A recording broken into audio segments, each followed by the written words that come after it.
मनमोहन सिंह ने देश का सोना इंग्लैंड में गिरवी रखा और 300 करोड़ रुपए लेके आए थे और उस 300 करोड़ रुपए से लगातार भारत में इतना विकास हुआ।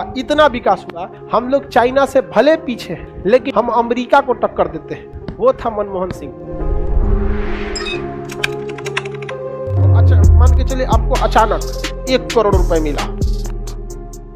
एक सपोज कीजिए आप लोग की पीपीपी ज्यादा रहेगी लेकिन हमको 1 करोड़ मिला, मेरी पीपीपी कम हो जाएगी। क्यों? देखिए, परचेजिंग पावर, खरीदने की क्षमता, पी से परचेजिंग, पी से पावर, पैरिटी मतलब क्रम। तो देखिए, आप लोग को अगर पीपीपी में मिलेगा 1 करोड़ तो आप लोग ज्यादा खर्चा कर सकते हैं क्योंकि आपके ऊपर लाइबिलिटी कम है। हमारा 1 करोड़ मिलेगा, सीधे 18 जीएसटी, 30 इनकम टैक्स, कर्मचारी, सर्वर, ये वो दुनिया भर का खर्चा।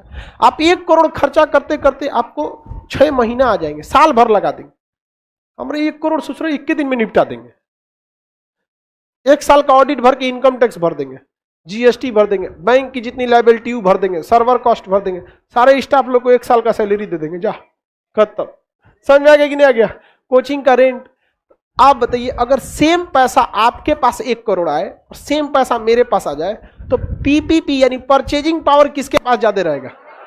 आप लोग के पास ज्यादा, मेरे पास कम। समझ में आ गई नहीं?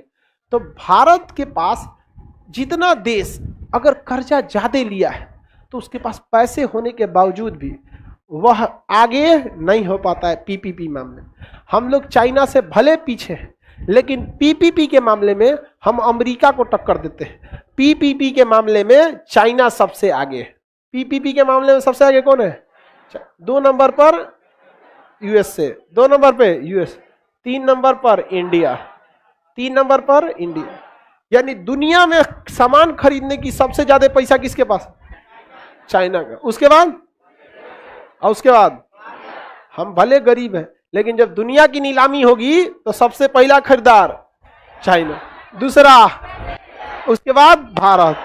खरीदारी के मामले में हम आगे आएंगे क्योंकि इंडिया के ऊपर लाइबिलिटी बहुत कम है। हम लोगों ने विदेश से कर्जे उतने नहीं लिए हैं जितने बाकी देशों ने ले रखे। 1991 की बात बताते हैं। पीपीपी के मामले में हम दुनिया के सबसे लास्ट पर थे, दुनिया के सबसे लास्ट। हमारे पास केवल 15 दिन का पैसा बचा था, केवल 15 दिन का। पेट्रोल वालों ने कह दिया था कि हम आपको पेट्रोलियम नहीं दे सकते हैं, दवाइयां नहीं दे सकते हैं। हवाई जहाज वाले ने कहा था कि हम आपके पास पैसा नहीं है, सर्विस नहीं दे सकते। केवल कितने दिन का पैसा बचा था? 15 दिन का। उस समय भारत के प्रधानमंत्री पीवी नरसिम्हा राव, वित्त मंत्री थे मनमोहन सिंह। पीवी नरसिम्हा राव ने भारत के वित्त मंत्रालय की पूरी कमान किसे सौंप दी? मनमोहन सिंह। मनमोहन सिंह ने देश का सोना इंग्लैंड में गिरवी रखा था और 300 करोड़ रुपए लेके आए थे और उस 300 करोड़ रुपए से लगातार भारत में इतना विकास हुआ कि 2014 में जब मनमोहन सिंह अपनी सत्ता नरेंद्र मोदी को सौंप रहे थे तो उन्होंने इस बात को याद दिलाया था कि हम उस समय से राजनीति में हैं जब देश पीपीपी में आखिरी पायदान पे था और 15 दिन का पैसा था। ये देश का कमान मोदी जी आपके हाथ में है और अभी हम पीपीपी के मामले में दुनिया के 3रे नंबर पर हैं और आज तक दूसरा पे नहीं आया। सोच सकते हैं। और हम बताते हैं ना आपको, 2050 तक ये दूसरा पे नहीं आएगा। वो था मनमोहन सिंह। 15 दिन का पैसा था, कहां पर ला दिया? 3रा, और ये दूसरा पे नहीं आ सकता 2050 तक। आपको नहीं पता है, जिस देश में एजुकेशन पे 18% जीएसटी ठोक के बैठे हैं, वित्त मंत्री कितना जीएसटी लगाई है? 18%।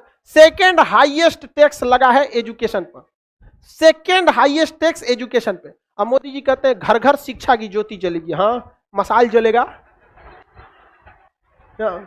सेकेंड हाईएस्ट टैक्स किसी देश में एजुकेशन पे ठोक सकते हैं? आप कभी कल्पना कर सकते हैं? एजुकेशन पे टैक्स ठोकेंगे। इंग्लैंड जैसा अमीर देश एजुकेशन फ्री देता है, जहां हार्वर्ड, कैम्ब्रिज, ऐसे बड़े बड़े यूनिवर्सिटी है, कैम्ब्रिज है, ऑक्सफोर्ड है, वहां पर एजुकेशन। और हमारे यहां मत पूछिए, यहां पर एक से एक है भैया। धन्य है प्रभु लोग हमारे देश में।